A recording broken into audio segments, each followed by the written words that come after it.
Hi, everyone. This is Tim Seelig. I'm the Artistic Director for the San Francisco Gay Men's Chorus. And I am Mitch Galli, the Associate Artistic Director for the San Francisco Gay Men's Chorus. And this is Behind the Curtain. I can't believe we have Deke Sharon on our Zoom.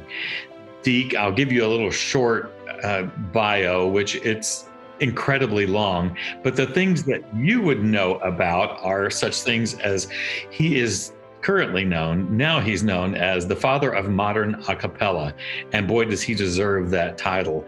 He has done so much for the singing together world, for all of us, and the things you would know is he might have been the arranger for the Pitch Perfect movies, and he may have been the producer for Sing Off, which now is worldwide phenomenon, and has arranged or composed 2,000 pieces, mostly for a cappella chorus.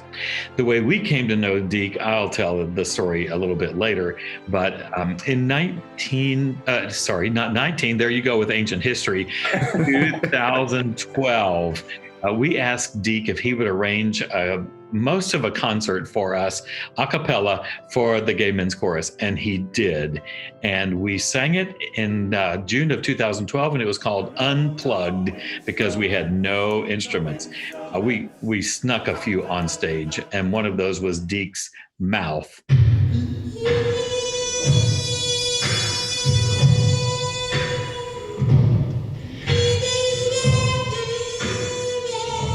So, Deke, welcome to Behind the Curtain. Thank you. It is a pleasure to be here. And may I just take a moment to bounce back some of the respect you sent my way, what you have done with the San Francisco Gay Men's Chorus, having been a lifelong San Franciscan, and particularly what you've done with the new facility and this television channel, and everything that you're doing is... we need a new word above overachiever. Like you're changing history right now, and it is absolutely glorious to witness and to be a small part of. So thank you for the invitation, and most importantly, thank you for all the incredible work you're doing. Oh my goodness, thank you. And yes, Deke is a San Francisco native. It's hard to believe. And then he went off to gather his education, and then since then has been around the world, creating his own a cappella groups and helping ours, which brings me to Mitch. So we have an a cappella group. I'm sure you've heard it, Homophonics. We've been looking for a song to sing. If you haven't heard it, you must look at SFGMC TV and look at Homophonics. They are spectacular. So, Mitch, tell me about Deke and Homophonics.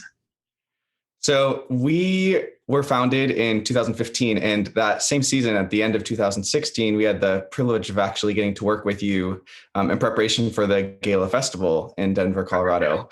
And you worked with our ensemble. We were doing Raining Men that year, as well as the other ensembles. There's 3 others at the time. Exactly. And one of nothing really gay, just it's Raining Men. Just with our rain boots and our rainbow umbrellas. It was pretty fabulous. Yeah. Although I will say my first ever arrangement of It's Raining Men was for an all-male ensemble. And some of my favorite early arranging experiences right out of college was working with the legendary group, The Flirtations, based here in San Francisco. Well, and if people don't know, automatically The Flirtations, one of their pieces written by Fred Smalls, but their recording really catapulted everything possible. And it is my favorite song of all times, and it came on a cassette by The Flirtations. Yep. A fantastic album. Back to you, Mitch. Go. No. Well, and one of the things that we loved the most about getting to work with you is that first of all, I know that you work with groups of all different levels, and you always come into the group and know that level that they're at. And so you know how to take it to what that next level is, whatever they're capable of.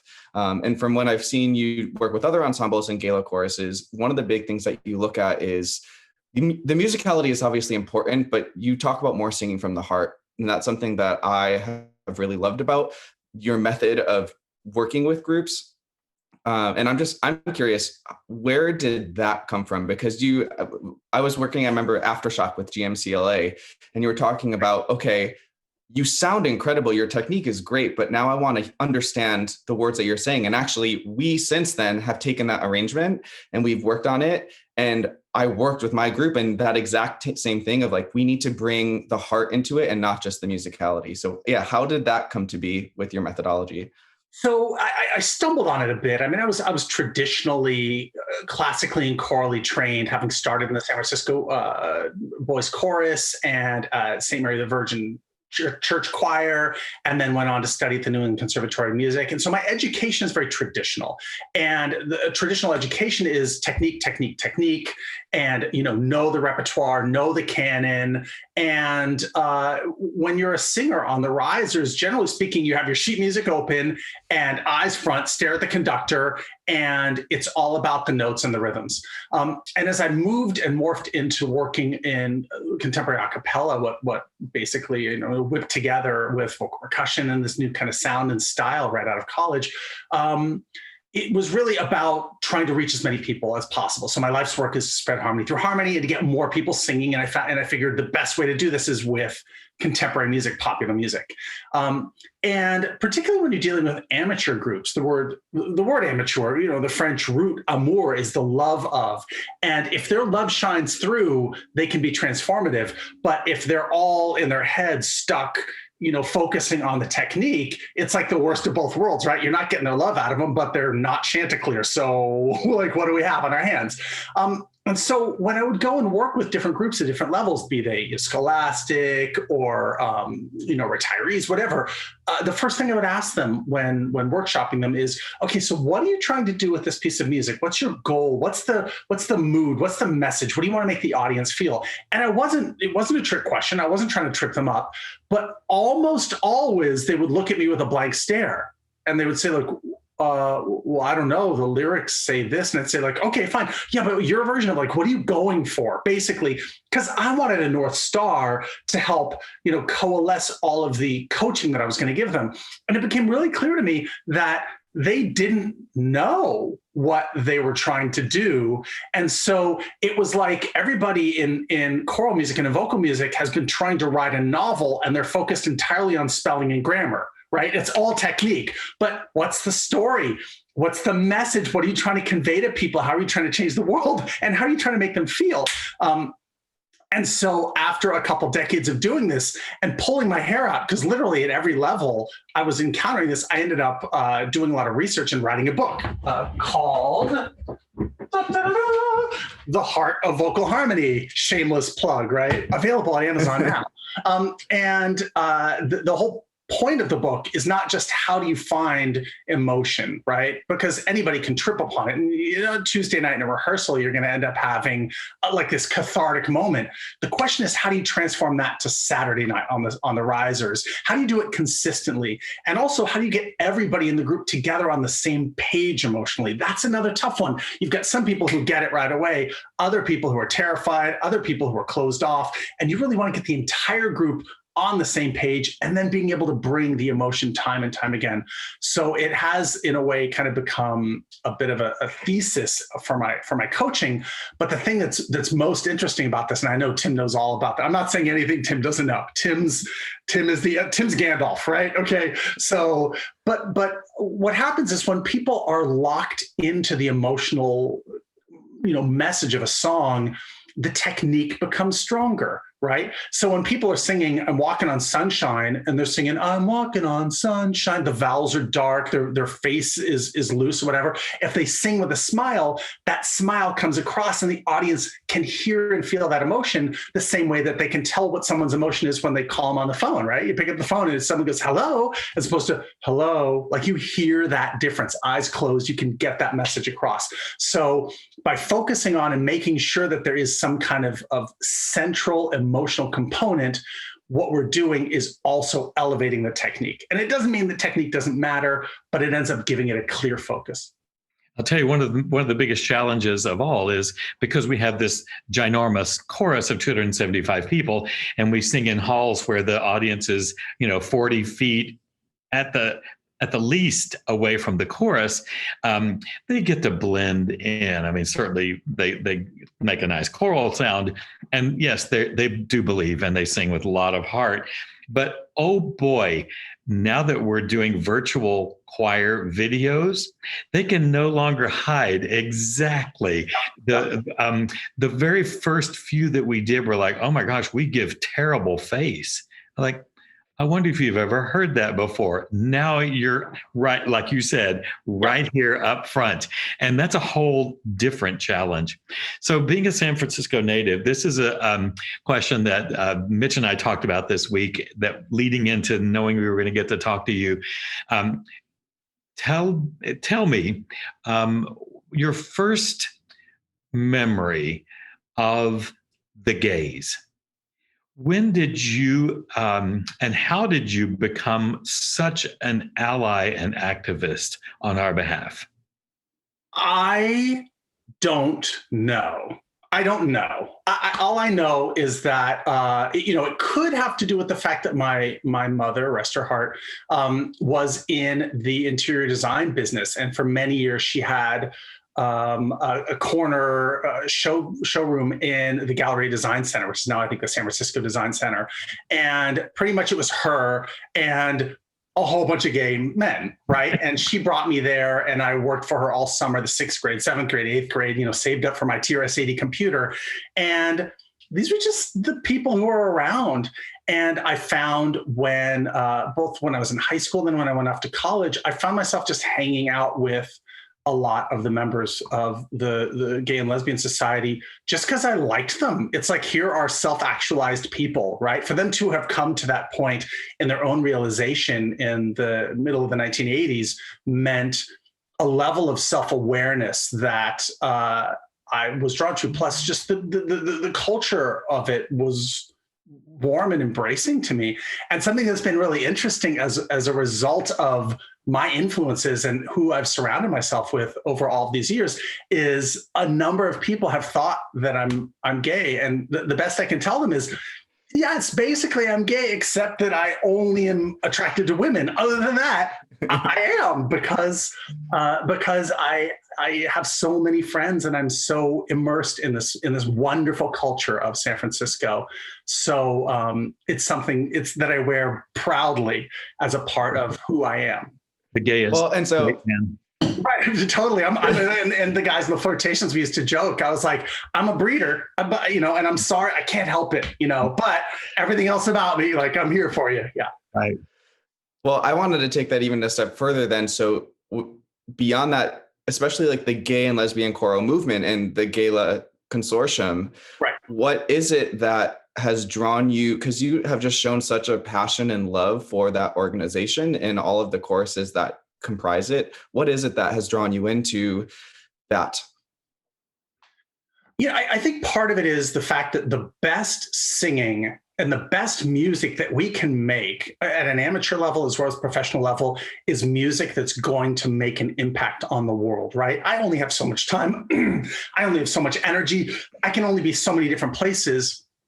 But one of the main things I say to people at whatever level is, remember that when you're on stage, you can save a life. There is somebody out in that audience who is hurting, who is lost, who's alone. It might be an empty nester who just lost their spouse. It could be a teenage person, someone 12, 13 years old who feels lost and doesn't have a sense of home or whatever. And when you're up there on that stage, you never know who's staring at you, who's identifying with you, and who sees your spirit through that song and decides to join us and be on, to join us on the rises, to join the choir.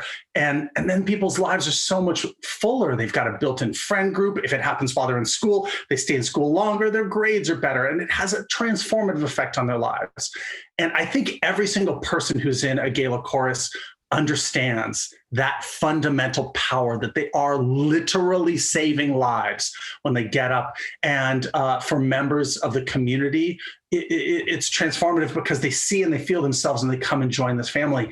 And for general members of society, it ends up spreading such a powerful message, right? Show, don't tell. Like, here we are. This is who we are. This is the beauty that we have to spread and to share in our society. So it's like it's like the most powerful rocket ship, right? It's like fun to be on these other like different craft, and here's a hovercraft, and here's a little putt-putt motorbike. But I feel like when I'm working with a GALA choir, they get it. They understand the power and the immediacy and the necessity of what they're doing, and how they really put their hearts into the music they're making. So it's literally electrifying whenever I'm working with a GALA choir. And I feel it's an honor to be able to be a part of this powerful movement. Thank you. I'm going to make sure that every GALA chorus watches this, because we need to be reminded about the way you feel about us, and it's a mirror that we need to look at ourselves. I'm going to go back to something you called yourself, a breeder, and ask about your family. Yes. Well, all I can say is that, I've heard many people say you can't, what's the best way to say this?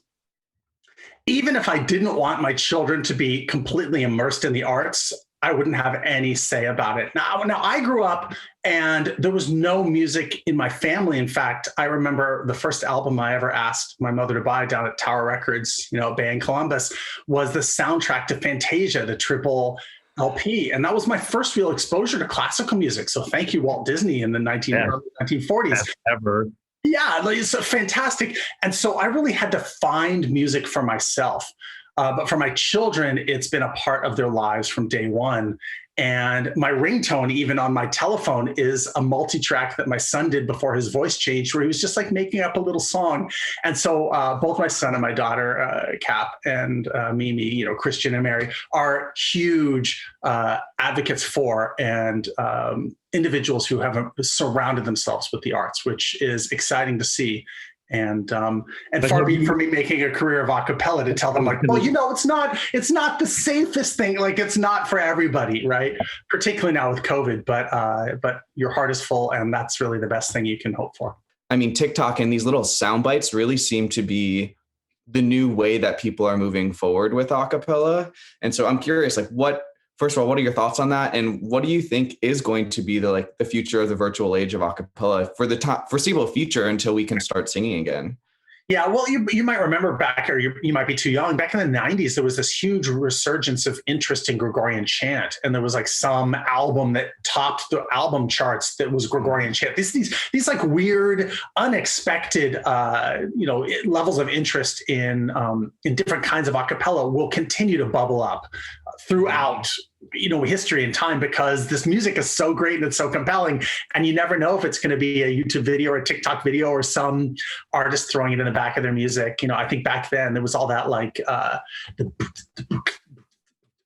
the PM Dawn kind of stuff, and then Gregorian chant was kind of floated in the background. All of a sudden people are like, oh, I like that. What is that music people are doing? And yeah, it's 2,000 years old. Here's an album. When I first met Deke Sharon, he was the keynote speaker for a Chorus America convention in San Francisco. And I did not know Deke Sharon, and I sat in the audience, and Deke gave his keynote speech.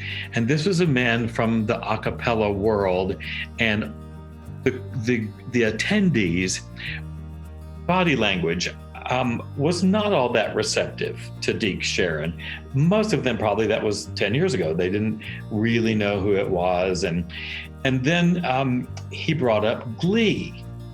And then the body language got so closed, like you did not just bring up Glee, because in that time it was the #1 hit, and that's all kids were asking their choir teachers. Can we sing from Glee? Can we sing from Glee? Principals, on the other hand, thought that you could put a song together with choreography and full instrumentation every week. So Deke, in his speech, I swear you did this, I don't know if you're going to deny it, but you're like, people, let your kids sing music from Glee. It's a gateway drug to better music. I don't know if that's the way you said it, but that's the way I heard it. And I laughed out loud, one of about 500 who went, bah! And I was like, oh, I'm sorry. That was really funny. And I just loved you telling the choral intelligentsia to sing from Glee. And I chased you down after that very workshop. I remember. I went through the crowds surrounding you, and I pushed through. And I said, Deke Sharon, do you think you could teach 250 guys to sing a cappella? And you were like, yes, I can. And I said, no, you can't. And it was a duel. And that's when the whole thing started. And I got to say, yes, you did, because you're that good, not because we're that good. But that's the way it all began with Deke. And I look forward to long, long years of working with you. And Mitch will have even longer years of working with you. Can't So wait. excited. Cannot wait. Thank you for being with us this morning. It's been My pleasure. a total pleasure. Thank you so much. Beautiful. Can't wait till we're all together again, making music and hugging. You're here. Safe, gentlemen. Me too. You as well.